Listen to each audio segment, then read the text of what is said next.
Hello dear students, welcome back to the cell story. मैं हूं आपकी बायोलॉजी एजुकेटर डॉक्टर पूजा और आपका बहुत बहुत स्वागत करती हूं द सेल स्टोरी में, where we ace NEET biology preparation. Students, आज हम लोग करने वाले हैं cell cycle and cell division के लास्ट 15 ईयर्स के पीवाईक्यू। जैसे कि हम लोगों ने cell the unit of life के पीवाईक्यूज डिस्कस किए थे, वैसे ही आज इस चैप्टर के भी हम लोग पीवाईक्यूज डिस्कस करेंगे। साथ ही साथ हम लोग जो भी डाउट्स होंगे उनको रिजॉल्व करेंगे और डिस्कशन भी करेंगे कि कोई क्वेश्चन सही या गलत क्यों हो रहा है। तो बहुत ज़्यादा इम्पॉर्टेंट सेशन रहेगा, रिवीजन में बहुत ज़्यादा हेल्प मिलेगी आप लोगों को, इसीलिए आप लोग इस सेशन को ज़रूर वॉच करिएगा और अपना जो लाइक शेयर है वो भी करना मत भूलिएगा। कमेंट्स में ड्रॉप करिएगा कि आपको ये सारे सेशंस जो है वो कैसे लग रहे हैं, और अगर आप नए हैं तो चैनल को सब्सक्राइब भी ज़रूर कर लीजिएगा। बच्चों, जब मैं अपनी नेट जेआरएफ की प्रिपरेशन कर रही थी तो उस समय मैंने कुछ स्ट्रैटेजीज फॉलो करी थी जिससे मुझे काफ़ी ज़्यादा हेल्प मिली अपना एग्ज़ाम क्लियर करने में। बच्चों, मेरी जो ऑल इंडिया रैंक थी वो 91 थी। बस आप लोगों को मैं बता इसलिए रही हूँ ताकि आप लोग थोड़ा सा मेरी बात पे ट्रस्ट कर सको, मेरी स्ट्रैटेजीज पे ट्रस्ट कर सको। तो मैं यहाँ आप लोगों को बताने वाली ये हूँ कि जो रिवीजन करने का तरीका है बच्चों, वो बहुत ही सिंपल होना चाहिए और टाइम एफिशिएंट होना चाहिए। कहने का मतलब ये है कि ऐसा नहीं होना चाहिए कि आप सारा दिन एक बुक लेके बैठे हो और उसका जो आउटकम निकल के आ रहा है वो बस यही निकल के आ रहा है कि आज पूरा दिन खत्म हो गया और फॉर एग्जांपल एक चैप्टर ही रिवाइज हो पाया है, cell cycle and cell division, और उसमें भी आपको कन्फ्यूजन है, 100% क्लैरिटी नहीं आ रही है। ठीक है, तो इससे बचने का क्या तरीका है बच्चों? मैं जो करती थी फॉलो, वो क्या करती थी, मैं जो फॉलो करती थी रिवीजन की स्ट्रेटजी वो ये थी कि मैं एक जो है खाली पेज ले लेती थी। ठीक है, जैसे ये एक मेरे पास खाली पेज है, आप देख रहे हो। ठीक है, यहाँ पे आप डालो topic name cell cycle and cell division. उसके बाद आपने जो कुछ भी दिन भर में पढ़ा है उसको बिना देखे आपको लिखना है। ठीक है, आपको याद करना है कि आपने क्या पढ़ा है, उसके बाद आपको ये चीज़ लिखनी है। आपने जब भी ये चैप्टर रिवाइज करा, फॉर एग्जांपल हम इसी चैप्टर की बात कर लेते हैं, आपने सेल साइकिल और सेल डिवीजन चैप्टर जो है उसको पढ़ा, फिर आपको क्या करना है कि एक खाली पेज लेना है और उस चैप्टर को आपको अपने दिमाग से सोच के लिख डालना है कि आपने क्या क्या पढ़ा। जैसे कि मैं एक एग्जाम्पल के तौर पे बता देती हूँ कि आपने यहाँ पे पढ़ा सेल साइकिल। ठीक है, तो अब आपको क्या लिखना है, आप ऐसे एक खाली पेज में लिखो सेल साइकिल हमने पढ़ी है। ठीक है, सेल साइकिल हमने पढ़ी है और उस सेल साइकिल में हमने क्या देखा, हमने दो फेजेस देखी। हमने देखा इंटरफेज होती है। ठीक है, हमने ये देखा कि इसमें इंटरफेज है। फिर हमने देखा इसमें कि एक एम फेज भी थी। ठीक, इतना हमको याद आ गया। अब हमको फिर से थोड़ा सा याद करना है कि इंटरफेज में कौन कौन सी फेज थी।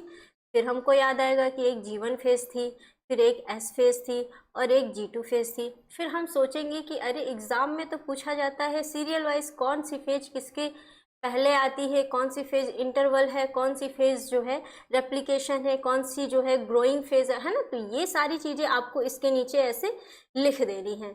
इस तरह से आपने लिख दिया। फिर एम फेज में आ गए। अब आपने सोचा कि एम फेज में तो हमने दो तरह की फेज पढ़ी थी, एक हमने पढ़ी थी कैरियोकाइनेसिस और दूसरी हमने पढ़ी थी साइटोकाइनेसिस। ठीक है, साइटोकाइनेसिस एक हमने पढ़ी थी।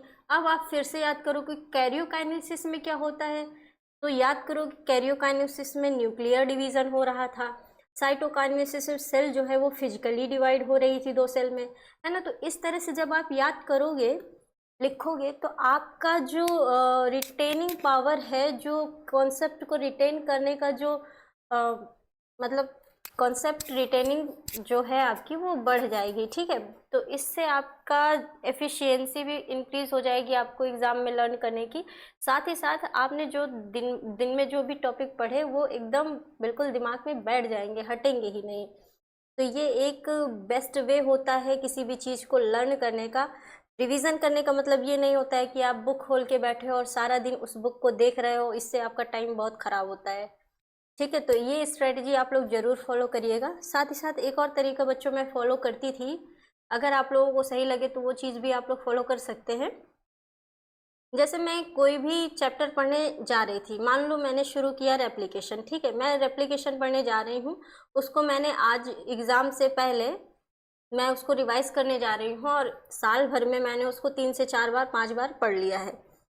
तो अभी मुझे क्या करना है ना कि इसको जो है रिवाइज करना है कम टाइम में। तो मैंने डिसाइड कर लिया कि आज जो है मैं 7 बजे से लगा के 9 बजे तक रेप्लिकेशन ख़त्म कर दूंगी, फिनिश कर दूंगी। ठीक है, मैंने ये सोचा कि मैंने ये चैप्टर फिनिश करना है। अब मैंने क्या करा कि मैंने 7 बजे रेप्लिकेशन खोला, उसके बाद मैंने घड़ी को उठाया और एक किनारे रख दिया, घड़ी को पलट के रख दिया। मैं ये करती थी। उसके बाद फिर मैं देखती नहीं थी कि क्या टाइम हो गया। सपोज करो कि मैंने जो है वो चैप्टर रिवाइज किया 7 से 9 नहीं, मुझे रिवाइज करने में हो गया 10 या फिर 11, तो मेरा 3 से 4 घंटा हो गया। लेकिन इस 3 से 4 घंटे में मैंने क्या किया कि रेप्लिकेशन को फिनिश किया। मैं बीच में एक भी बार उठी नहीं। और इससे क्या हुआ कि 4 घंटे के अंदर या 3 घंटे के अंदर मेरा एक कॉन्सेप्ट पूरी तरह से क्लियर हो गया, मेरा एक टॉपिक पूरी तरह से रिवाइज हो गया और मेरे पास अभी पूरा का पूरा दिन बचा हुआ है। तो ये भी एक तरीका होता है बच्चों टाइम मैनेज करने का।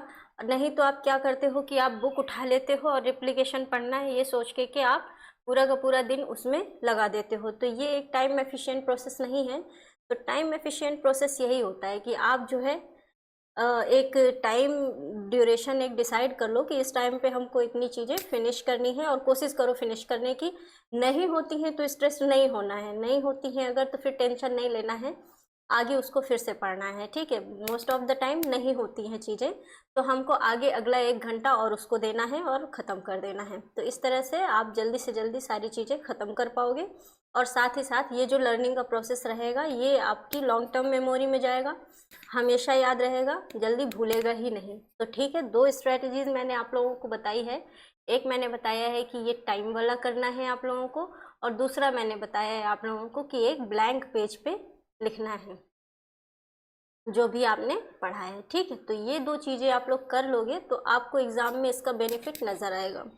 तो बच्चों अब हम लोग शुरू करेंगे अपना सेशन जो है हमारा PYQ session cell cycle and cell division का। तो क्वेश्चन नंबर 1 के साथ शुरू करते हैं। यहाँ पे मैचिंग करानी है बच्चों, cells are metabolically active and proliferate. तो ये हमारा फर्स्ट लिस्ट ए में कुछ स्टेटमेंट्स दिए हुए हैं जिनको मैच कराना है लिस्ट 2 से। तो ऑप्शन ए क्या कह रहा है कि cells are metabolically active and proliferate, DNA replication take place, proteins are synthesized, quiescent stage with metabolically active cells. आप लोगों के पास 10 सेकेंड है, सॉल्व करिए इसको।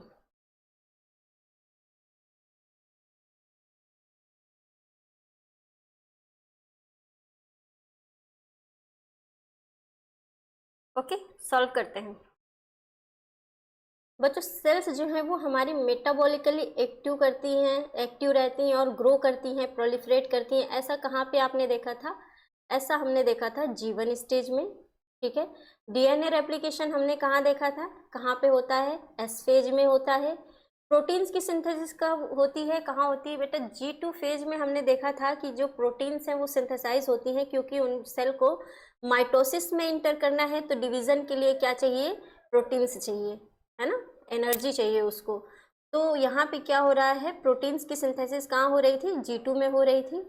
और एक हमने देखी थी क्विसेंट स्टेज, जहाँ पे सेल जो है वो मेटाबॉलिकली एक्टिव थी। स्टेज इनएक्टिव थी लेकिन सेल्स जो है वो मेटाबॉलिकली एक्टिव थी। तो ऐसी स्टेज हमने कहाँ देखी है? G0 स्टेज या GO स्टेज में देखा था हमने। ठीक है, तो अब हम लोग अपना मिला लेते हैं कि G1 किस में दिया है। G1 दिया है हमारा सेकेंड में, तो ए के आगे हम 2 लिख देंगे। और एस हमारा कहाँ पे दिया है? 4 में दिया है, तो बी के आगे हम 4 लिख देंगे। G2 हमारा कहाँ पे दिया है? G2 हमारा दिया है 1 में, तो हम जो है यहाँ पे C के आगे 1 लिख देते हैं। और क्विसेंट स्टेज या मेटाबॉलिकली एक्टिव स्टेज वाला स्टेज कहाँ पे दिया है हमारे? ये है हमारी थर्ड स्टेज, G0 स्टेज। तो ये कहाँ पे दी हुई है? हमारी थर्ड में दी हुई। तो मिला लेंगे बच्चों। ए का हमारा आ रहा है क्या? ए का हमारा आ रहा है 2, बी का आ रहा है हमारा 4, सी का आ रहा है हमारा 1 एंड डी का आ रहा है हमारा 3rd। तो ये अब ऑप्शन कहाँ पे दिया है इसको मैच कर लेंगे। यहाँ पे ए का 4 दिया है, नहीं होगा। यहाँ पे ए का 1 दिया है, ये भी नहीं होगा। यहाँ पे ए का 2 दिया है, ठीक है, लेकिन बी का क्या दिया है, 1 दिया है। बी का 1 कहीं भी नहीं हो सकता, तो ये गलत हो गया हमारा। यहाँ पे देखो ए का 2 दिया है, बी का 4 दिया है, सी का 1 दिया है और डी का 3 दिया है, तो ये वाला ऑप्शन हमारा क्या होगा, एकदम करेक्ट होगा। ठीक है, this one is absolutely correct. देखो बच्चों, मैं आपको फिर से थोड़ा सा यहाँ पे डिस्कस कर देती हूँ सेल साइकिल। अगर आपने नोट नहीं करा है तो इसको नोट कर लेना, काफ़ी ज़्यादा इम्पोर्टेंट है, ठीक है, इससे क्वेश्चन पूछे जाएंगे। जो सेल साइकिल है बच्चों, इसकी हमने 2 फेजेस पढ़ी थी। एक हमने पढ़ी थी इंटरफेज और दूसरी हमने पढ़ी थी एम फेज। जो इंटरफेज थी हमारी, उसकी 3 स्टेजेस थी, G1, S, G2 और एक और एक्स्ट्रा स्टेज थी जहाँ जहाँ पे जो है सेल जो है तब चली जाती थी जब उसको आगे डिवाइड नहीं करना रहता था, लेकिन सेल जो है वो क्या होती थी, मेटाबॉलिकली एक्टिव होती थी। तो वहाँ पे सेल में G0 स्टेज उसको कहते हैं, और वहाँ पे जो सेल है वो कहाँ से आती थी बेटा, वो आती थी G1 से, ठीक है। अब दूसरा हमारा क्या है, एम फेज है। एम फेज में हमारी 2 स्टेजेस थी, एक कैरियोकाइनेसिस थी, कैरियोकाइनेसिस, और दूसरी हमारी स्टेज थी साइटोकाइनेसिस, ठीक है। साइटोकाइनेसिस में, कैरियोकाइनेसिस में क्या हो रहा था, न्यूक्लियर डिवीजन हो रहा था, न्यूक्लियर डिवीजन हो रहा था। और यहाँ पे साइटोकाइनेसिस में क्या होता, सेल जो है 2 डॉटर सेल में डिवाइड हो जा रही थी फिजिकली।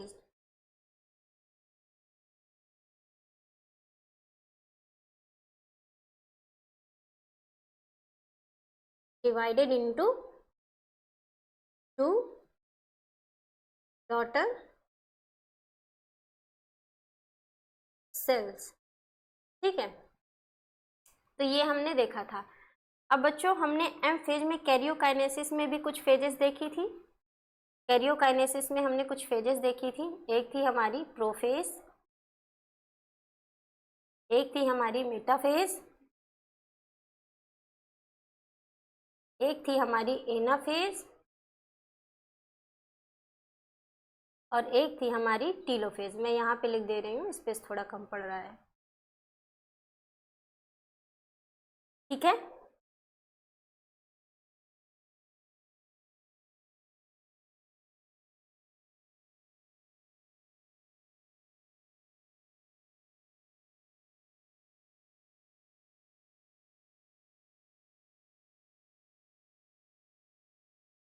ये क्या है बच्चों, ये है हमारी सेल साइकिल। ये क्या है हमारी, ये है हमारी सेल साइकिल।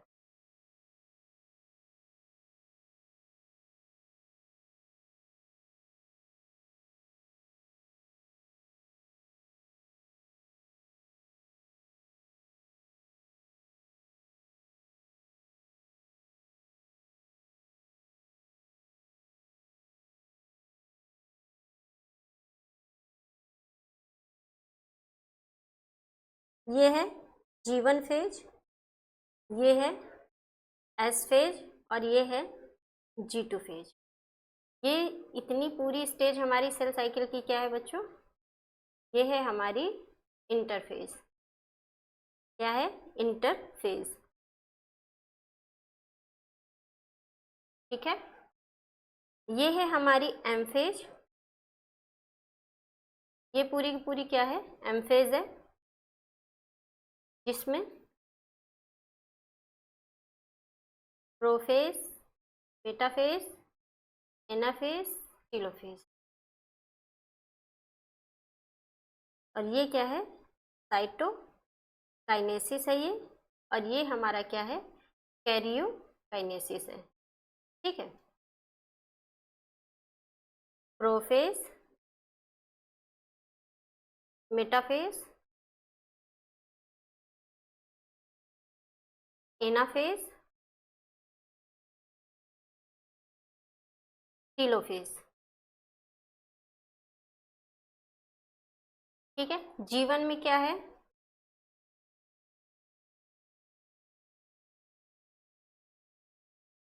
सेल यहाँ पे क्या होती है, एक्टिव होती है, कॉन्टिन्यूअसली प्रोलिफरेट करती है,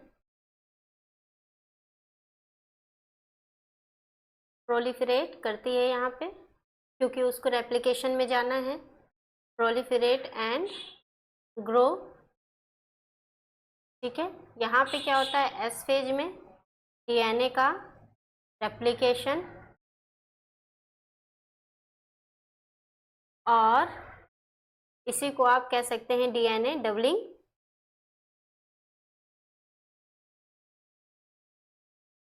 और यहाँ पे एक काम होता है, क्या होता है, सेंट्रोसोम का डुप्लीकेशन। सेंट्रोसोम डुप्लीकेशन यहीं पे होता है। G2 में क्या होता है, प्रोटीन की सिंथेसिस होती है, प्रोटीन की सिंथेसिस होती है। और यहाँ पे भी सेल क्या होती है, मेटाबॉलिकली एक्टिव होती है। सेल जो है वो क्या है, एक्टिव स्टेज में है और यहाँ पे भी सेल जो है वो ग्रो कर रही है। ठीक है, जो एस फेज है यहाँ पे एक और चीज होती है बच्चों, हिस्टोन प्रोटीन बनती है। हिस्टोन प्रोटीन यहीं पे बनेगी क्योंकि अभी डीएनए का रेप्लिकेशन हो जाएगा तो फिर हिस्टोन प्रोटीन चाहिए होगा ना उसको कंडेंस करने के लिए। ठीक है, तो ये चीजें होती हैं हमारी सेल साइकिल में। चलो अब क्वेश्चन सॉल्व करते हैं। Question number 2, following are the stages of cell division. जो अभी मैंने आपको बताया सेल साइकिल बच्चों, ये तो ये G1 जो है इसको गैप भी कहते हैं, गैप 1, और G2 जो है इसको गैप 2 भी कहते हैं। गैप 1 2 क्यों कहते हैं, क्योंकि ये एक गैप स्टेज है। जैसे यहाँ पे आप देख रहे हो ना, M फेज और S फेज के बीच के गैप को हम क्या कह रहे हैं, गैप 1। ठीक है, गैप 1 और गैप 2 के बीच की स्टेज को हम S कह रहे हैं, S और M के बीच के गैप को हम क्या कह रहे हैं, G2 कह रहे हैं। तो ये इस तरह से गैप 1 और गैप 2 है। Following are the stages of cell division: G2 phase, cytokinesis, synthesis phase, karyokinesis, gap 1 phase। तो इनको क्या करना है, सीक्वेंस में अरेंज करना है। चलिए अरेंज करेंगे इसको। 10 सेकेंड है आपके पास, जल्दी जल्दी करो।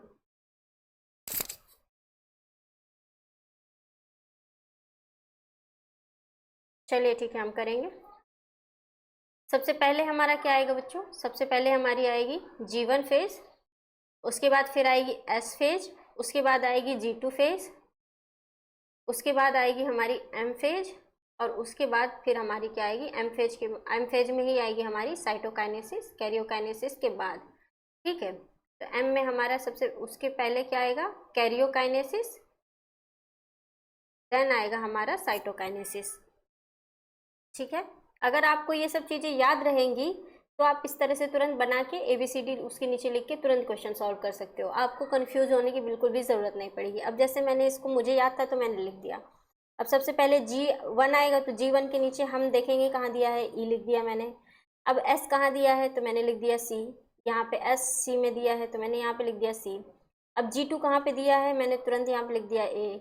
उसके बाद मैंने देखा कैरियोकाइनेसिस आएगी, कैरियोकाइनेसिस कहाँ दिया है D, और साइटोकाइनेसिस कहाँ दिया है बी। तो हमारा सीक्वेंस क्या निकल के आ गया, ECATB। अब देख लेंगे कहाँ दिया है, यहाँ पे CE दिया है, गलत हो गया, EB दिया है, गलत हो गया, BD दिया है, गलत हो गया, ECADB। ये सीक्वेंस हमारा परफेक्टली मैच कर रहा है। तो कौन सा हमारा ऑप्शन सही हो गया, डी ऑप्शन। ठीक है, नेक्स्ट देखते हैं। Which one of the following is the quiescent stage of cell. बताने की जरूरत नहीं है, G0 stage, quiescent stage of cell. ठीक है, यहाँ पे सेल जो है एग्जिट कर जाती है G1 से और चली जाती है G0 स्टेज में जब तक कि उसकी रिक्वायरमेंट नहीं होती है। नेक्स्ट यहाँ पे फिर मैच कराने वाला क्वेश्चन है बच्चों। यहाँ पे दिया है कि M phase, G2 phase, quiescent stage, G1 phase में क्या क्या काम होते हैं। तो अभी हमने पढ़ा है, इसको सॉल्व करेंगे। आप लोगों के पास 10 सेकेंड है।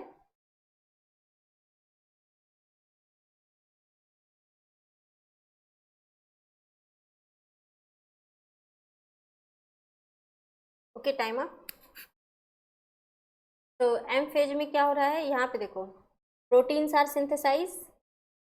Inactive phase, interval between mitosis and DNA replication, equational division. ठीक है, इक्वेशनल डिवीजन हम किसे कहते हैं बच्चों, इक्वेशनल डिवीजन हम कहते हैं M फेज को। माइटोसिस को क्यों कहते हैं?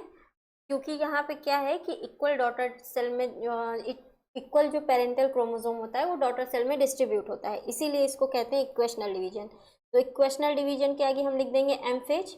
माइटोटिक फेज जो होती है हमारी,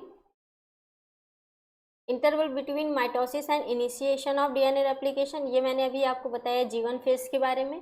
इनएक्टिव हमारी G0 स्टेज, और प्रोटीन्स आर सिंथेसाइज कहाँ पे सिंथेसाइज होंगी बेटा? G2 में सिंथेसाइज होगी। क्यों? क्योंकि सेल को माइटोसिस में एंटर करना है तो डिवीजन करने के लिए उसे प्रोटीन की ज़रूरत पड़ेगी। ठीक है, तो अब मिला लेंगे हमारा कौन सा कहाँ पे स्टेटमेंट है। G2 हमारा दिया है बी में, और एम फेज हमारी दी है ए में, G1 दिया है हमारा डी में, और G0 दिया है हमारा इसमें दिया है सी में। क्विसेंट स्टेज इसी को बोलते हैं। ठीक है, तो बी का 1 आ गया हमारा स्टेटमेंट, बी का 1 आ गया। ऐसे शुरू करते हैं ना। ए का क्या आया? एम फेज का ए का हमारा आया 4, बी का 1, सी का हमारा आया 2, एंड डी का हमारा आया क्या बेटा? G1 फेज कहाँ पे हमने देखी? 3rd। तो मिला लेंगे, ए का 4, बी का 1, सी का 2, डी का 3rd। ठीक है, तो ये ऑप्शन हमारा परफेक्टली मैच हो रहा है, इसीलिए ये ऑप्शन हमारा क्या है? एकदम सही ऑप्शन है। नेक्स्ट क्वेश्चन देखेंगे। Among eukaryote replication of DNA take place. तो इसमें तो कुछ सोचना ही नहीं है, यूकैरियोट्स में डीएनए का रेप्लिकेशन होगा, ऑफकोर्स कहाँ पे होगा? एस फेज में होगा। यहाँ पे ये स्टेटमेंट्स दिए हैं, given below are the two statements. Statement 1, during G0 phase of cell cycle the cell is metabolically inactive। G0 stage में क्या है? सेल जो है वो मेटाबॉलिकली इनएक्टिव है। दूसरा स्टेटमेंट क्या कह रहा है? The centrosome undergoes duplication during S phase of the interphase. ठीक है, तो देखते हैं कि क्या ऑप्शन सही है यहाँ पे। Statement 1 is correct, 2 is incorrect, statement 1 is incorrect, statement 2 is correct, both statement 1 and 2 are correct and both statement 1 and 2 are incorrect। बताइए आप लोग, 10 सेकेंड है आपके पास।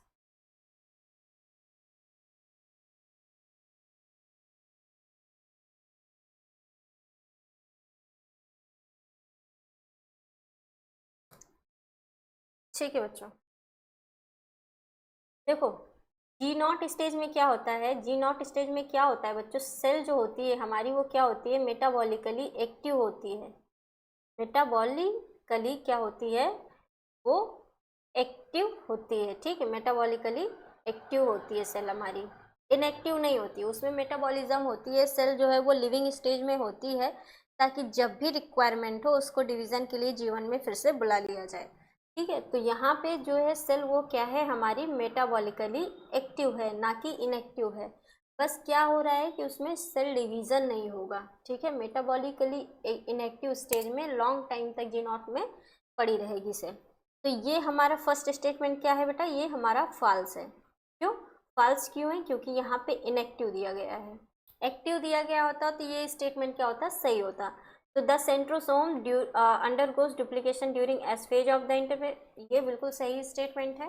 तो स्टेटमेंट 1 इज करेक्ट, पहले ही गलत हो गया। Statement 1 is incorrect but 2 is correct. तो ये वाला स्टेटमेंट हमारा एकदम सही है। ठीक है, नेक्स्ट देखते हैं। यहाँ पे फिर से मैच कराना है बच्चों।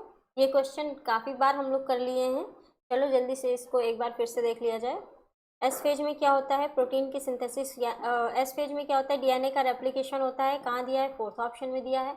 G2 फेज में क्या होता है? प्रोटीन्स की सिंथेसिस होती है। कहाँ दिया है? 1 में दिया है। क्विसेंट स्टेज क्या होती है? इनएक्टिव स्टेज होती है। कहाँ दिया है? 2nd में दिया है। और G1 फेज में क्या होता है? Interval between mitosis and initiation of DNA replication. तो ये कहाँ हमारा क्या निकल के आ गया? ठीक है, हमारा निकल के आ गया है 4, 1, 2, 3rd। और ये वाला ऑप्शन हमारा कहाँ है? इसमें नहीं है बेटा, इसमें भी देखो, इसमें भी नहीं है। ये कहाँ है? हमारे डी वाले में है, 4, 1, 2, 3rd। ठीक है, तो ये हमारा राइट ऑप्शन हो गया।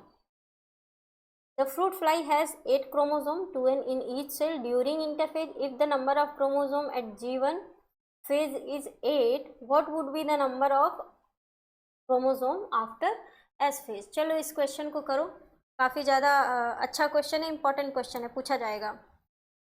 10 सेकेंड है आप लोगों के पास, करेंगे इसको।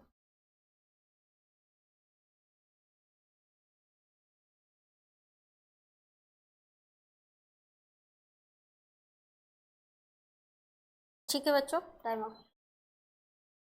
तो यहाँ पे क्या दिया है, 8 क्रोमोसोम दिया है। क्या दिया है, 8 क्रोमोसोम। ठीक है, और क्या पूछा है कि number of chromosome DNA, number of chromosome जीवन में 8 था।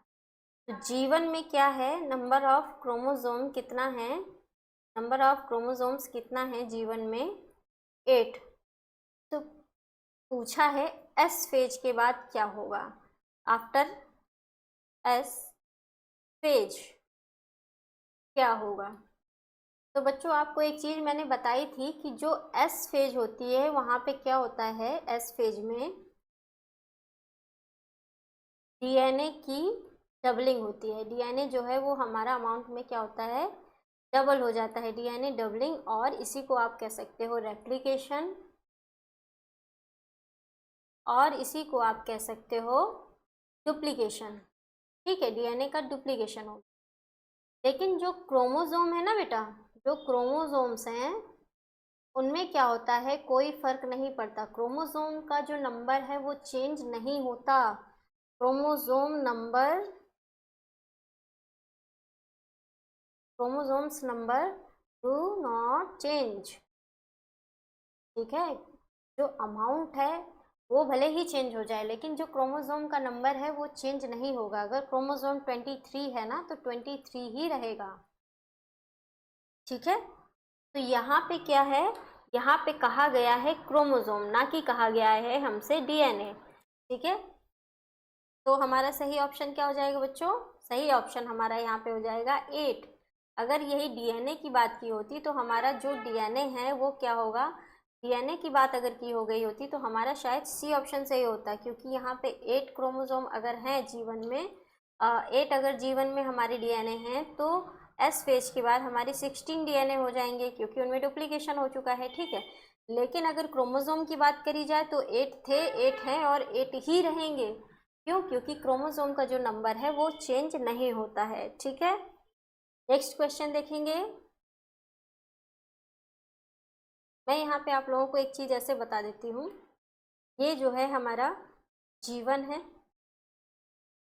ये है हमारा एस, और ये है हमारा G2, और ये है हमारा M। ठीक है, कोई जो सेल है हमारी ड्यूरिंग जीवन, इसमें क्या है, ये है 2C है, मान लो ये 2C है। रेप्लिकेशन हुआ तो यहाँ पे क्या हो गया, 4C। ये यहाँ पे क्या हुआ, फिर से 4C, और M फेज में आने के बाद फिर से क्या हो जाएगी, 2C। तो ये बात करी मैंने किसकी, डीएनए की। ये बात करी मैंने किसकी, डीएनए की। ठीक है, कोई सेल है जिसमें क्या है, 2C डीएनए है, रेप्लिकेशन हुआ वो 4C हो गया, G2 में भी 4C ही रहेगा, और M में फिर क्या हो जाएगा, डिवाइड हो जाएगा डॉटर सेल में और 2C पहुंच जाएगा। अगर मैं बात करूं यहाँ पे क्रोमोसोम की, अगर यहाँ पे मैं बात करूँ क्रोमोसोम की, तो यहाँ पे जो है हमारा क्रोमोसोम कितना था, 2C था। ठीक है, एस फेज में भी कितना रहेगा, 2C, G2 में कितना रहेगा, 2C, और M में भी कितना रहेगा, 2C। तो क्रोमोसोम का जो नंबर है वो क्या हो रहा है, चेंज नहीं हो रहा है। तो यहाँ पे chromosomes number do not change, इसको अच्छे से याद कर लीजिए, फंसाने के लिए बहुत अच्छा टेक्निक है। ठीक है, नेक्स्ट क्वेश्चन देखेंगे। The centriole undergoes duplication during S phase. 1 liner question है, इन सब क्वेश्चन को बिल्कुल सोचना नहीं है, दिमाग में बैठा लेना है। ये सब क्वेश्चन कतई गलत नहीं हो सकते हैं। Identify the correct statement with regard to G one phase, gap 1 phase के बारे में हमें करेक्ट स्टेटमेंट बताना है। ठीक है, तो मैंने आप लोगों से बताया था ये जो करेक्ट इनकरेक्ट होता है इसको हाईलाइट कर लेना है क्वेश्चन करने से पहले। यहाँ पे क्वेश्चन गलत होने की प्रोबेबिलिटी बहुत होती है, हमें दिमाग में रहता है कि करेक्ट ही पूछा जाएगा, समटाइम्स इनकरेक्ट भी पूछ लिया जाता है। तो यहाँ पे इसको हाईलाइट करना है कि क्या पूछा है, करेक्ट पूछा है कि इनकरेक्ट पूछा है, ठीक है। तो यहाँ पे पूछा है what is the correct statement regard G1 phase. DNA synthesis और रेप्लिकेशन टेक प्लेस, गलत है। कहाँ पे होती है? एस फेज में होती है। Reorganisation of all cell components take place, कहाँ होता है बेटा? G1 में नहीं होता है, एम फेज में होता है रीऑर्गेनाइजेशन, ठीक है। तो ये गलत हो गया। Cell is metabolically active, grows but does not replicate its DNA. हाँ, ये स्टेटमेंट सही है बेटा। न्यूक्लियर डिवीजन कहाँ पे होता है? न्यूक्लियर डिवीजन हम लोग देखते हैं टीलोफेज में हो जाता है फाइनली। सेल जो है मेटाबॉलिकली एक्टिव होती है, जीवन में ग्रो करती है, प्रोलिफरेट करती है, लेकिन डीएनए का रेप्लिकेशन क्या होता है? नहीं होता है। वो कहाँ होता है? एस फेज में। तो ये स्टेटमेंट हमारा एकदम सही स्टेटमेंट। नेक्स्ट क्वेश्चन देखते हैं बेटा। Some dividing cell exit the cell cycle and enter vegetative inactive stage, G naught state में एंटर कर जाती है। This occur at the end of, मैंने आपको बताया कि कुछ सेल जो होती है ना, G1 से कहाँ चली जाती हैं? जी नॉट स्टेज में चली जाती है। मान लो कोई सेल है, उसमें कोई जो है डिफेक्ट है, तो अब क्या होगा? उसको अगर आप सेल जो है उसको अलाउ कर देगी रेप्लिकेशन में जाने की, तो म्यूटेशन क्या होगा? ट्रांसफर हो जाएगा डॉटर सेल में, ठीक है। तो हमें म्यूटेशन नहीं भेजना है, हमें क्या है? एक अच्छी सेल भेजनी है, जो रिपेयर्ड सेल है उसको भेजना है, जिसमें म्यूटेशन होने के चांसेस ना हो। तो यहाँ पे क्या होगा? अगर कोई सेल जो है एबनॉर्मल है तो उसको जी नॉट सेल में भेज दिया जाएगा। मान लो कोई सेल ऐसी है जिसको अभी डिवीजन करने की ज़रूरत नहीं है, रिक्वायरमेंट नहीं है उसकी डिवीजन की, तो उसको कहाँ भेज दिया जाएगा? जी नॉट स्टेज में भेज दिया जाएगा। तो यहाँ पे क्या है? ये जी नॉट स्टेज हमारी क्या है? इनएक्टिव है। और यहाँ इनएक्टिव स्टेज है, पर क्या है? मेटाबॉलिकली एक्टिव स्टेज है, मेटाबॉलिकली एक्टिव स्टेज है। और जो है यहाँ पे सेल जो है आ कहाँ से रही है? वो G1 से आ रही है, ठीक है। कहाँ से आ रही है? G1 से आ रही है। तो some dividing cell exit the cell cycle and enter vegetative inactive stage, this occur at the end of G1 phase. Cell in G1 phase terminate the cell cycle, exit the cell cycle, enter the cell cycle, suspend the cell cycle। बच्चों जो है exit करके आ रही है G1 phase से, अभी हमने देखा। नेक्स्ट, करेक्ट सीक्वेंस फेज बताना है आपको। सेल साइकिल का सीक्वेंस क्या है? तो अब तक तो आपको याद हो ही गया होगा। G1 होता है, उसके बाद फिर S होता है, फिर G2 होता है, फिर क्या होता है? हमारा M फेज होता है। मिला लेंगे, G1 S G2 M, एकदम सही है। During cell growth DNA synthesis take place, तो डीएनए की सिंथेसिस कहाँ होती है? एस फेज में होती है। When a cell has stalled DNA replication code, which checkpoint is activated? बच्चों देखो, हमारे जो है दो चेक पॉइंट काम कर रहे हैं, एक हमारा G1 में काम करेगा, एक हमारा G2 में काम करेगा, इवन एक हमारा M फेज में काम करेगा, ठीक है। तो ये क्वेश्चन मैं अभी के लिए स्किप कर रही हूँ, क्योंकि मैंने आप लोगों को ये अभी टॉपिक पढ़ाया नहीं है, क्योंकि एनसीईआरटी में हमारे दिया हुआ नहीं है, इसीलिए मैंने आपको ये टॉपिक नहीं पढ़ाया। पर मुझे आपको ये टॉपिक और साथ ही साथ जो एनाफेज प्रमोटिंग कॉम्प्लेक्स का कॉन्सेप्ट है वो, तो उसके लिए मैं आप लोगों के लिए डिफरेंट एक छोटा सा शॉर्ट वीडियो बनाऊंगी, जिसमें मैं आप लोगों को बता दूंगी कि ये जो हमारे चेक पॉइंट्स होते हैं ये सब क्या होते हैं, एनाफेज प्रमोटिंग कॉम्प्लेक्स क्या होता है, ठीक है। तो ये सारी चीज़ें मैं आप लोगों को उस सेपरेट वीडियो में पढ़ाऊंगी। इस क्वेश्चन को भी हम लोग वहीं पे करेंगे, क्योंकि अभी इस क्वेश्चन को करने का कोई फ़ायदा नहीं है। हालांकि इसका अगर मैं सही आंसर की बात करूँ तो वो G2 होगा, क्योंकि सेल जो है वो जब रेप्लिकेशन फोर्क पे है तो फिर उसमें रेप्लिकेशन होगा, और आगे जाके जो चेक पॉइंट आएगा वो उस पर जाके जो है चेकिंग होगी, है ना। तो कौन सा चेक पॉइंट हमारा एक्टिवेट होगा? वो होगा हमारा G2। तो ये वाला कॉन्सेप्ट हम लोग डिस्कस करेंगे बच्चों, एक सेपरेट वीडियो में मैं आप लोगों के लिए वो कॉन्सेप्ट बता दूंगी। During which phase DNA remains at 4C level if the initial amount of denoted as 2। तो कौन सी स्टेज है जिसमें DNA जो है हमारा वो क्या रहेगा? 4C रहेगा, ठीक है। अगर इनिशियल अमाउंट जो है हमारा 2C है, तो कौन सी ऐसी स्टेज होगी जहाँ पे हमारा DNA है वो 4C रहेगा? तो मैंने अभी आप लोगों को एक जो बताया था, एक डायग्राम बना के यहाँ पे मैंने बताया था, G1 में अगर कोई अमाउंट 2C है तो एस में क्या हो जाएगा? 4C हो जाएगा। G2 में वो 4C रहेगा, और M फेज में जाके वो फिर से 2C हो जाएगा। तो हमारा यहाँ पे हम लोग आंसर देखते हैं कौन सा हमारा आंसर सही होगा। यहाँ पे देखो बेटा, ओनली G2, क्योंकि S हमारा दिया हुआ नहीं है, ठीक है, S हमारा दिया हुआ नहीं है, इसलिए यहाँ पे ओनली G2 वाला ऑप्शन हमारा एकदम सही हो जाएगा, ठीक है। G1 में अगर कोई चीज़ 2C है तो S फेज में जाने के बाद वो क्या हो जाएगा, 4C हो जाएगा, और G2 में भी 4C ही रहेगा, क्यों, क्योंकि अभी सेल डिवाइड नहीं हुई है, और फिर M फेज में जाके वो दोबारा से दो 2C DNA में हमारा जो है चला जाएगा। Next, in S phase of cell cycle, DNA amount doubles, DNA remains same, chromosome number increases, DNA reduced to its half। Reduction होता नहीं है, नंबर क्रोमोसोम का इंक्रीज नहीं होता है, सेम भी नहीं रहता है, तो डीएनए का अमाउंट क्या हो जाता है, डबल हो जाता है, ठीक है। बच्चों ये क्वेश्चन बहुत बढ़िया है, आप लोग करिए इसको, 10 सेकेंड है आपके पास। Given below is the schematic breakup of stages of cell cycle, which one of the following is the correct indication of stages phase in the cell cycle. ये क्वेश्चन सॉल्व करेंगे आप अभी 10 सेकेंड में, मैंने आपको अभी अभी ये कॉन्सेप्ट पढ़ाई है।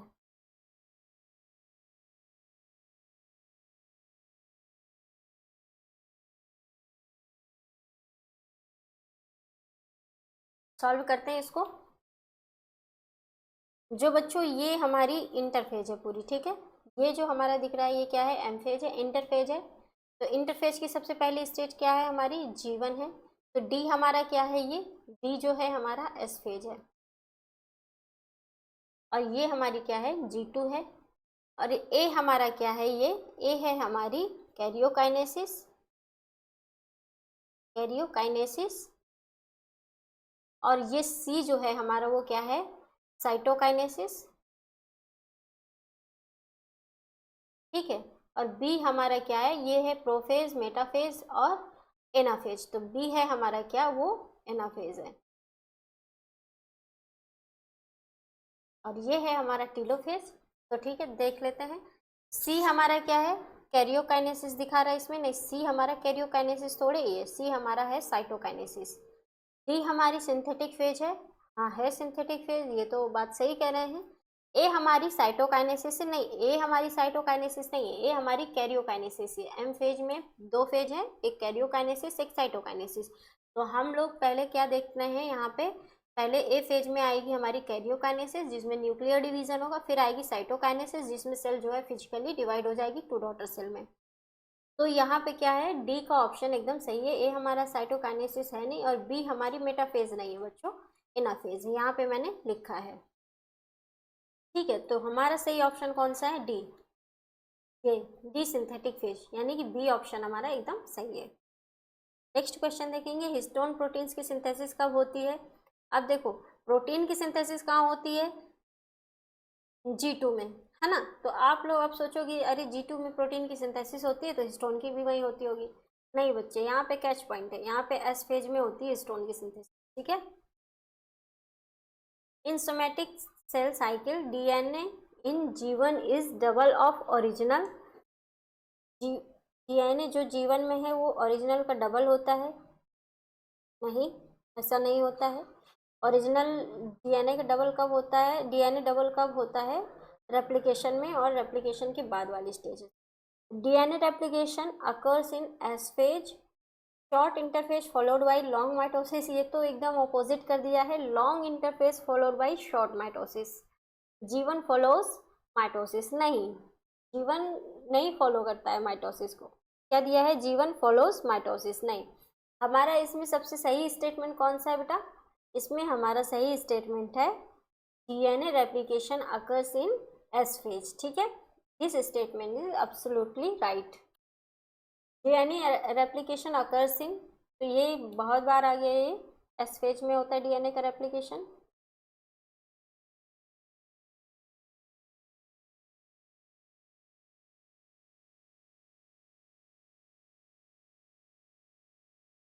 जस्ट वेट,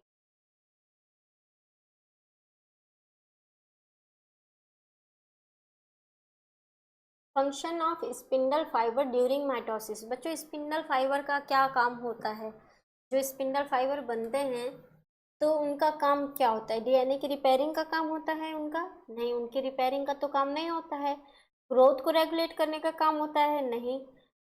सिंथेसाइज करने का डीएनए का काम होता है, नहीं। सेपरेट करते हैं क्रोमोसोम, कैसे बच्चों, क्या होता है, जैसे ये हमारे सेंट्रोसोम होते हैं, ठीक है, तो यहाँ से क्या होते हैं, हमारे जो स्पिंडल फाइबर ऐसे निकल आते हैं, तो ऐसे निकल आते हैं, इसको क्या कहते हैं हम लोग, इसको हम लोग कहते हैं एस्टर फॉर्मेशन। अब जो स्पिंडल फाइबर निकले हैं ना, ये क्या करते हैं, ये जाके अटैच हो जाते हैं हमारे क्रोमोसोम के, जो हमारा काइनेटोकोर होगा ना, यहाँ पे ऐसे अटैच हो जाएंगे दोनों पोल से, ठीक है। जो इस तरफ वाला होगा वो इधर से अटैच हो जाएगा, जो दूसरे पोल वाला होगा वो अपोजिट साइड से अटैच हो जाएगा। तो ये क्यों अटैच हो रहा है काइनेटोकोर से, एनाफेज जब आएगा बच्चों तो क्या होगा, यहाँ से जो है सेंट्रोमियर स्प्लिट हो जाएगा, दोनों डॉटर सेल के पास सेंट्रोमियर चला जाएगा और यहाँ पे जो है सिस्टर क्रोमैटिड सेपरेट हो जाएंगे, ठीक है। तो ये जो है इनका काम क्या होता है, क्रोमोसोम को सेपरेट करना सिस्टर क्रोमैटिड्स में। तो ये किसका काम हो गया, ये स्पिंडल फाइबर का काम हो गया, ठीक है। तो यहाँ पे सही ऑप्शन हमारा क्या है, सेपरेट करना chromosome. Spindle fibre attach to kinetochore during, कब अटैच करते हैं बच्चों स्पिंडल फाइबर, प्रोफेज में, प्रोफेज में नहीं अटैच करते हैं। प्रोफेज में क्या क्या होता है, जो ऑर्गेनेल्स होते हैं वो डिसअपियर होने लगते हैं, है ना, और साथ ही साथ क्या होता है, क्रोमोसोम कंडेंस होने लगते हैं। स्पिंडल फाइबर का अटैचमेंट होता है बेटा मेटाफेज के दौरान, ठीक है। तो यहाँ पे सही ऑप्शन हमारा क्या होगा, मेटाफेज होगा। मेटाफेज के दौरान क्या होता है, जो स्पिंडल फाइबर है वो काइनेटोकोर से अटैच करने लगते हैं। फिर क्या होता है, लेट मेटाफेज में एक मेटाफेजिक प्लेट बन जाती है। नेक्स्ट क्वेश्चन देखेंगे, doubling of number of chromosome can be achieved by disrupting mitotic cell division soon after, ठीक है। Doubling of chromosome number of doubling of the number of chromosome can be achieved by disrupting mitotic cell division,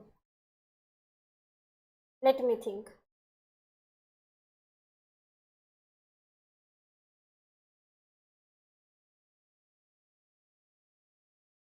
बच्चों ये थोड़ा सा अलग type का question है, तो इसका सही ऑप्शन जो होगा वो मेटाफेज ही होगा, ठीक है। इसका सही ऑप्शन मेटाफेज ही होगा। इसको इस तरह से देख सकते हो आप, जब माइटोटिक जो, जब क्रोमोसोम इस तरह से अटैच हो जाते हैं एट द ऐसे क्रोमोसोम जो है अटैच हो जाते हैं मेटाफेजिक प्लेट के फॉर्म में, तो यहाँ पे इसको कहा गया है कि क्रोमोसोम की जो है वो डबलिंग दिखाई पड़ती है, ठीक है। लेकिन मेरे हिसाब से ये क्वेश्चन हम लोगों को नहीं करना चाहिए, ये हमारे लिए रेलिवेंट नहीं है। सही आंसर अगर देखें तो इसका मेटाफेज होना चाहिए मेरे हिसाब से, लेकिन ये क्वेश्चन हमारे लिए रेलिवेंट क्यों नहीं है बच्चों, क्योंकि ये हमारी एनसीईआरटी में इस तरह का कोई कॉन्सेप्ट दिया नहीं है, ठीक है।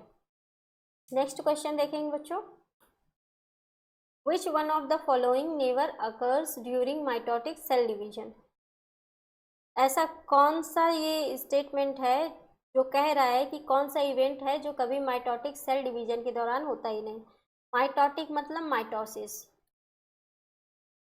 और मियोटिक मतलब मियोसिस, ठीक है। तो यहाँ पे बात हो रही है माइटोटिक सेल डिवीजन। तो spindle fibre attach to kinetochore of the chromosome, ये तो होता है। मेटाफेज में क्या होते हैं, स्पिंडल फाइबर अटैच कर जाते हैं काइनेटोकोर से, ठीक है, तो ये तो होता है, ये स्टेटमेंट सही है।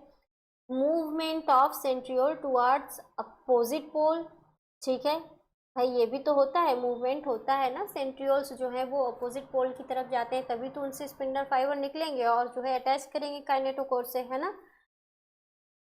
पेयरिंग ऑफ होमोलॉगस क्रोमोसोम ये नहीं होता है बेटा, ये होता है कब, जब मियोसिस होती है, ठीक है। तो ये इवेंट कब होता है, जब मियोसिस होती है। मियोसिस में प्रोफेज में बहुत सारी स्टेजेस हैं, जिसमें क्या है कि पेयरिंग ऑफ होमोलॉगस क्रोमोसोम हम लोग देखेंगे, बाइवेलेंट, टेट्राड, ये सब का फॉर्मेशन हम लोग देखते हैं। Coiling and condensation of chromatids ये भी हम लोग देखते हैं।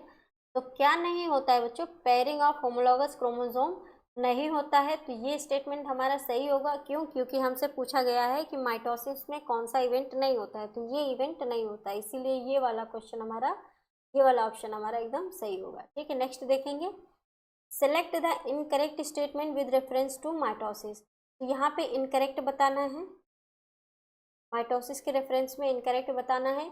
All chromosome lie at the equator at metaphase, सही है।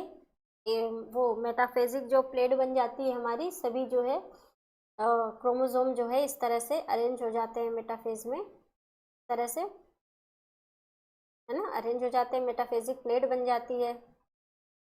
और क्या होता है, और जो है यहाँ से स्पिंडल फाइबर ऐसे अटैच हो जाते हैं, यहाँ से भी अटैच हो जाएंगे। और जो स्पिंडल फाइबर है वो हमारे निकलते कहाँ से हैं, इस तरह से ये निकले हुए हैं सेंट्रोसोम से, है ना। दोनों पोल से क्या है हमारे जो है वो अटैच हो जाएंगे इस तरह से,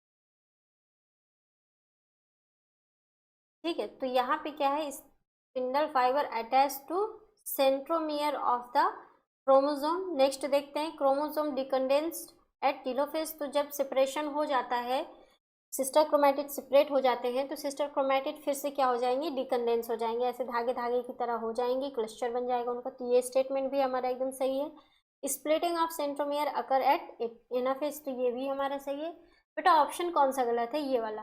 क्यों? क्योंकि यहाँ पे स्पिंडल फाइबर जो है हमारे वो सेंट्रोमियर से नहीं अटैच होते हैं, सेंट्रोमियर के पास जो काइनेटोकोर होता है वहाँ से अटैच होते हैं। कहाँ से अटैच होते हैं बेटा, काइनेटोकोर से अटैच होते हैं। कहाँ से, काइनेटोकोर से, ठीक है। तो इसीलिए ये वाला ऑप्शन हमारा क्या है, बी वाला गलत है, इसीलिए ये वाला ऑप्शन हमारा सही है। क्यों? क्योंकि इनकरेक्ट पूछ।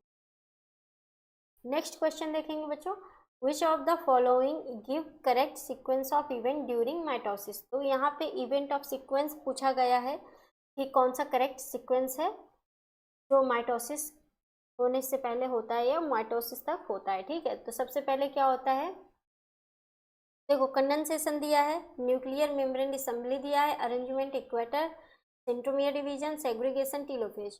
पहले क्या दिया है, दूसरा ऑप्शन देखें, कंडेंसेशन, क्रॉसिंग ओवर। बच्चों ये गलत हो गया, क्यों? क्रॉसिंग ओवर जो होता है वो हमारा कहाँ पे होता है, क्रॉसिंग ओवर हमारी होती है मियोसिस में, ठीक है। तो ये गलत हो गया हमारा। सी ऑप्शन में दिया है कंडेंसेशन होगा, arrangement at equator, centromere division, segregation, telophase. तो यहाँ पे न्यूक्लियर मेम्ब्रेन डिसेंबली नहीं हुई है, condensation, nuclear membrane disassembly, crossing over फिर से नहीं होगा। तो इसका ऑप्शन क्या है बच्चों, सबसे पहले क्रोमोसोम कंडेंस होते हैं, फिर जो न्यूक्लियर मेम्ब्रेन है वो डिसअपियर होना चालू होती है, न्यूक्लियोलस डिसअपियर हो जाता है, जो ऑर्गेनेल होते हैं वो भी डिसअपियर हो जाते हैं। फिर क्या होता है कि जो है हमारा जो कंडेंस क्रोमोसोम है वो इक्वेटर पे अरेंज हो जाता है ड्यूरिंग मेटाफेज, और उनसे क्या हो जाता है कि स्पिंडल फाइबर अटैच हो जाते हैं काइनेटोकोर से। एनाफेज में सेंट्रोमियर स्प्लिट हो जाता है, सिस्टर क्रोमैटिड के साथ चला जाता है कि एक सेंट्रोमियर, फिर जो है क्या हो गया, सेग्रीगेशन हो गया, और टेलोफेज में क्या हो गया, हमारी जो सेल है उसका न्यूक्लियर डिवीजन कंप्लीट हो गया। तो यहाँ पे जो है करेक्ट इवेंट ऑफ सीक्वेंस की अगर बात करें तो हमारा ए वाला ऑप्शन एकदम सही है। नेक्स्ट देखेंगे बच्चों, ये जो एनाफेज प्रोमोटिंग कॉम्प्लेक्स है ये प्रॉपर माइटोसिस के लिए रिक्वायर होता है। अगर ये डिफेक्ट हो गया तो क्या होगा भाई, एनाफेज प्रोमोटिंग कॉम्प्लेक्स, ये मैं अभी आप लोगों को एक शॉर्ट वीडियो में बताऊंगी। तो एनाफेज प्रोमोटिंग कॉम्प्लेक्स अगर जो है डिफेक्टेड है तो क्या होगा, सेल एनाफेज में नहीं जाएगी, है ना। सेल जो है वो हमारी क्या होगी, एनाफेज जो है वो उसमें नहीं जाएगी, और एनाफेज में नहीं जाएगी तो क्या होगा, क्रोमैटिड जो है वो, जो सिस्टर क्रोमैटिड है उनका क्या होगा, सेपरेशन नहीं हो पाएगा, है ना। तो यही है क्रोमोसोम विल नॉट सेग्रीगेट। तो यहाँ पे क्या होगा, क्रोमोसोम जो है वो सेग्रीगेट नहीं होंगे, सिस्टर क्रोमैटिड्स में सेग्रीगेशन नहीं होगा इस तरह से, ठीक है। तो एनाफेज प्रमोटिंग कॉम्प्लेक्स डिफेक्टेड नहीं होना चाहिए। क्रोमोसोम विल बी फ्रेगमेंटेड, नहीं। Recombination of chromosome arms will occur, ऐसा कुछ नहीं है। क्रोमोसोम विल नॉट कंडेंस, ऐसा भी नहीं है। क्रोमोसोम बस सेपरेट नहीं होंगे, दो सिस्टर क्रोमैटिड सेपरेट नहीं, ठीक है। नेक्स्ट क्वेश्चन देखें, spindle fibre attached on to, तो बहुत बार कर चुके हैं बच्चों, काइनेटोकोर है यहाँ पे, काइनेटोकोर ऑफ द क्रोमोसोम, ठीक है। ये सारे ऑप्शन नहीं होंगे। नेक्स्ट क्वेश्चन देखेंगे बच्चों, which is not a feature of mitosis in somatic cell. तो माइटोसिस का कौन सा फीचर नहीं है, क्रोमोसोम का मूवमेंट होता है, सिनेप्सिस नहीं होती, ये किसका फीचर है, ये है मियोसिस का फीचर। जब हम लोग मियोसिस देखेंगे, जब मियोसिस के क्वेश्चन हम लोग करेंगे तब देखेंगे इसको। वैसे मैंने आप लोगों को पढ़ाया है ये मियोसिस वाले चैप्टर में कि किस तरह से जो है साइनेप्स का फॉर्मेशन होता है ना, सिनेप्सिस होती है, बाइवेलेंट बनते हैं, टेट्राड बनते हैं, रिकॉम्बिनेशन होता है ना, सिस्टर नॉन सिस्टर क्रोमैटिड्स के बीच में रिकॉम्बिनेशन नोड्यूल बनता है, वो सब चीज़ें मैंने आप लोगों को कराई हैं।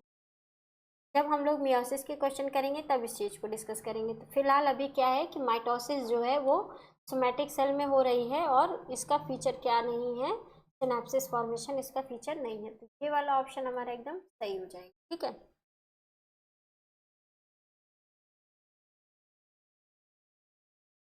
तो हमारा राइट ऑप्शन कौन सा हो जाएगा बच्चों, ये वाला, क्यों, क्योंकि हमसे नॉट पूछा गया है। ये क्वेश्चन देखेंगे, stage in cell division is shown in figure. Stage करना है, कौन सी स्टेज दिया है, तो यहाँ पे आप लोग देखो और सोचो कि क्या कैसी स्टेज दी हुई।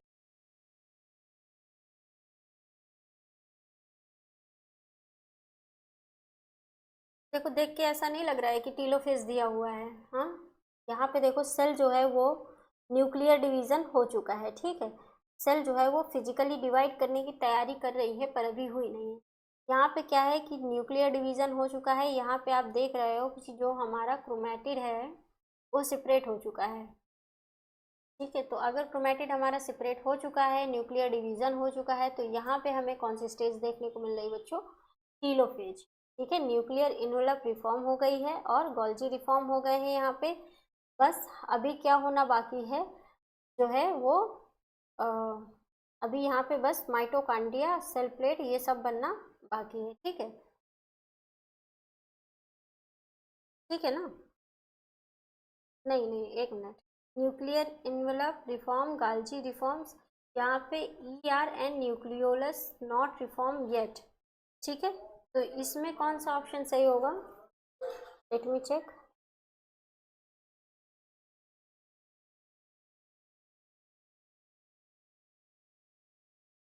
बच्चों, इसका यही वाला ऑप्शन सही होना चाहिए मेरे ख्याल से, क्योंकि टीलोफेज में यहाँ पे हम देख रहे हैं ना कि न्यूक्लियर इनवेलप फॉर्म हो गया है, दो सेपरेट हमको न्यूक्लियस दिखने लगे हैं। ठीक है, तो ये वाला ऑप्शन हमारा सही होना चाहिए, यहाँ पे ये ऑप्शन हमारा सही होगा।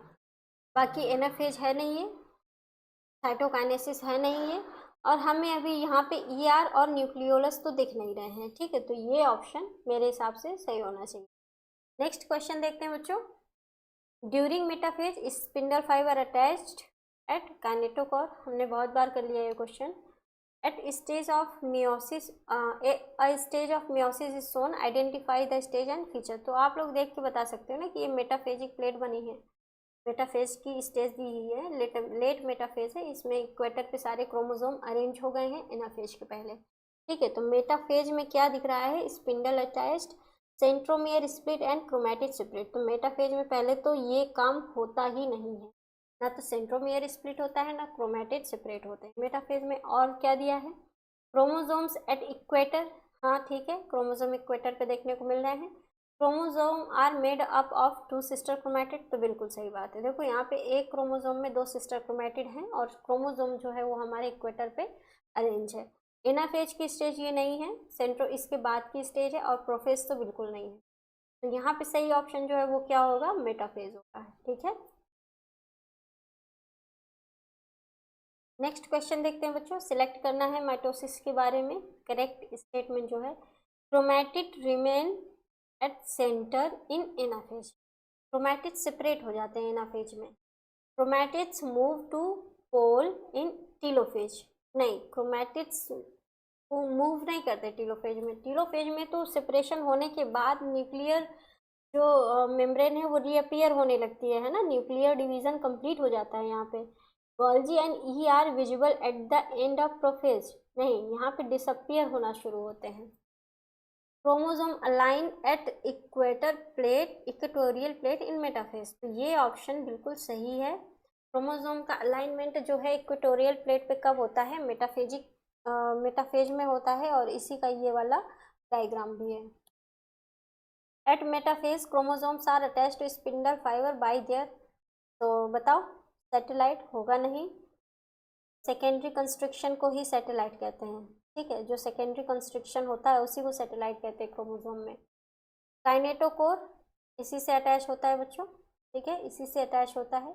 सेंट्रोमियर इससे अटैच नहीं होता है, और सेंट्रोमियर को और क्या कहते हैं, प्राइमरी कंस्ट्रक्शन भी इसी को कहते हैं। ठीक है, नेक्स्ट क्वेश्चन देखेंगे बच्चों, during mitosis endoplasmic reticulum and nucleolus begin to disappear. ये सब कहाँ होगा बेटा, ये सब अर्ली प्रोफेज में होगा और कहीं नहीं होगा। लेट प्रोफेज में नहीं होगा, लेट प्रोफेज में ये सब चीज़ें कंप्लीट हो जाएंगी, मतलब पूरी तरह से डिसअपियर हो जाएंगी, ठीक है। और डिसअपियर होना शुरू कब होगा? अर्ली प्रोफेज में। नेक्स्ट क्वेश्चन देखते हैं, which stage of cell division do not following figure A and B, इसमें कौन कौन सा जो है do not carry do the following. तो यहाँ पे दिया है कि कौन सी स्टेज दिखाई गई है यहाँ पे ए और बी फिगर में। तो आप देख रहे हो यहाँ पे सिस्टर क्रोमैटिड सेपरेट हो रहे हैं, ठीक है, यहाँ पे सिस्टर क्रोमैटिड सेपरेट हो रहे हैं। और यहाँ पे क्या है कि अभी जो है कंडेंसेशन चालू हुआ है। अभी ये वाली जो सेल है हमारी वो क्या है, ये हमारी सेल जो है वो प्रोफेज में है, और ये वाली सेल जो है हमारी क्या है, एनाफेज। तो ए हमारी एनाफेज हो गई और बी हमारी प्रोफेज, ठीक है, लेट एनाफेज है प्रोफेज, ठीक है। ये ऑप्शन बिल्कुल सही होगा हमारा, मेटाफेज नहीं है। कहीं पे भी आपको अरेंजमेंट नहीं दिख रहा है, बीच में इक्वेटोरियल अरेंजमेंट नहीं दिख रहा है क्रोमोसोम का, टीलोफेज भी नहीं है, ये भी नहीं है, और ये भी नहीं। प्रोफेज एनाफेज नहीं है, अगर ये एनाफेज प्रोफेज होता तब सही होता। तो ए बी भी तो याद रखना है ना, ए में एनाफेज दिखा रहा है, बी में प्रोफेज दिखा रहा है। If provided onion root tips to count chromosome which stage is best. तो अगर आपको क्रोमोसोम काउंट करने हैं तो विच स्टेज इज बेस्ट, यहाँ पे अनियन रूट दिया है, अगर नहीं भी दिया होता तो कोई बात नहीं है, कोई और एनिमल टिश्यू दिया होता तब भी। देखो बच्चों, जो मेटाफेज होती है ना उसमें क्रोमोसोम हमारे जो है वो फुल्ली कंडेंस्ड होते हैं और बेस्ट विजिबल होते हैं, ठीक है। तो बेस्ट विजिबल जो होते हैं अंडर माइक्रोस्कोप, वो कौन से हमारी स्टेज होती है, वो होती है हमारी मेटाफेज। यहाँ पे क्रोमोसोम हमारे पूरी तरह से विजिबल होते हैं, दिखते हैं, आप एक एक स्ट्रक्चर उसकी पता लगा सकते हो मेटाफेज में। जो सेंट्रोमियर है उसको देख सकते हो आप, सिस्टर क्रोमैटिड्स को देख सकते हो आप। तो metaphase is the best stage to count chromosome. Next question देखेंगे, during cell division in apical meristem nuclear membrane reappear. तो न्यूक्लियर मेम्ब्रेन फिर से कब अपियर हो जाती है सेल डिवीजन में? टीलोफेज में फिर से आने लगती है, और क्या, न्यूक्लियर मेम्ब्रेन फिर से टीलोफेज में ही आती है ना, साइटोकाइनेसिस में तो सेल डिवीजन हो जाएगा, मेटाफेज में नहीं होगा, एनाफेज में नहीं होगा। नेक्स्ट क्वेश्चन देखेंगे, Which structure is not present in mitotic cell of higher plant। तो हायर प्लांट्स में क्या एब्सेंट होता है, ऐसा कौन सा सेल ऑर्गेनल है जो एब्सेंट होगा बच्चों? सेंट्रियोल एब्सेंट होगा, ठीक है। स्पिंडल फाइबर जो है वो अटैच होंगे, सेल प्लेट बनेगी जब साइटोकाइनेसिस होगी, सेंट्रोमियर प्रेजेंट होगा, क्या नहीं प्रेजेंट है? सेंट्रियोल। तो सही ऑप्शन हमारा क्या हो जाएगा? सेंट्रियोल हो जाएगा, ठीक है। नेक्स्ट क्वेश्चन देखेंगे, best stage to view shape size and number of chromosome. अभी अभी मैंने बताया, इसका सही आंसर होगा metaphase. Mitotic anaphase differ from metaphase in having. तो यहाँ पे पूछा गया है कि जो एनाफेज है वो मेटाफेज से किस तरह से डिफर करती है, ठीक है। तो एनाफेज में क्या होगा, same chromosome and chromatids, half chromosome and half chromatid. पहली बात तो ये गलत कर देंगे, half chromosome and same chromatid, गलत हो गया बच्चों। सेम क्रोमैटिड होगा लेकिन सेम क्रोमोसोम होगा लेकिन हाफ क्रोमैटिड होगा, ठीक है। ये एक क्रोमोसोम है, ठीक है, ये सिचुएशन कब की है, ये है मेटाफेज की सिचुएशन। तो ये मेटाफेज की सिचुएशन है। अब एनाफेज में क्या होगा, यही जो है सिस्टर क्रोमैटिड हमारा इस तरह से सेपरेट हो जाएगा, इस तरह से, और ऐसे, इधर से, ये इधर से। तो ये क्या है, ये है हमारी सिस्टर क्रोमैटिड, सिस्टर क्रोमैटिड है ये। तो इसी क्रोमोसोम का क्या है, सिस्टर क्रोमैटिड है। तो same chromosome and half chromatid, ठीक है। एक क्रोमैटिड दूसरी डॉटर सेल में जाएगा, एक दूसरी डॉटर सेल में, इसीलिए इसको हाफ क्रोमैटिड बोला गया है। तो ये वाला हमारा जो स्टेटमेंट है एकदम करेक्ट है। माइटोटिक एनाफेज किस तरह से डिफर करती है कि सेम क्रोमोसोम तो होगा लेकिन जो क्रोमैटिड है वो हाफ हो जाएगा। बच्चों यहाँ से क्वेश्चन हम लोग नेक्स्ट सेशन में करेंगे, क्योंकि यहाँ से हम लोग शुरू करेंगे अब मियोसिस के क्वेश्चन, ठीक है। तो अभी तक मैंने आप लोगों को जितने क्वेश्चन कराए हैं उनको आप लोग फिर से एक बार अपने हिसाब से देखना, क्वेश्चन सॉल्व करना, और जहाँ भी कॉन्सेप्ट में दिक्कत आएगी उसको आप लोग मुझसे नेक्स्ट सेशन में पूछ सकते हो। तो हम लोग अब नेक्स्ट सेशन में मिलेंगे, जिसमें हम लोग मियोसिस के सारे क्वेश्चन सॉल्व करेंगे। ठीक है, तो आप लोगों को ये सेशन कैसा लगा मुझे कमेंट सेक्शन में ज़रूर बताइएगा। वीडियो को ज़्यादा से ज़्यादा लाइक करिएगा, शेयर करिएगा और चैनल को सब्सक्राइब भी ज़रूर करिएगा। तो मिलेंगे हम लोग नेक्स्ट वीडियो में, तब तक के लिए take care and bye bye and thanks for watching.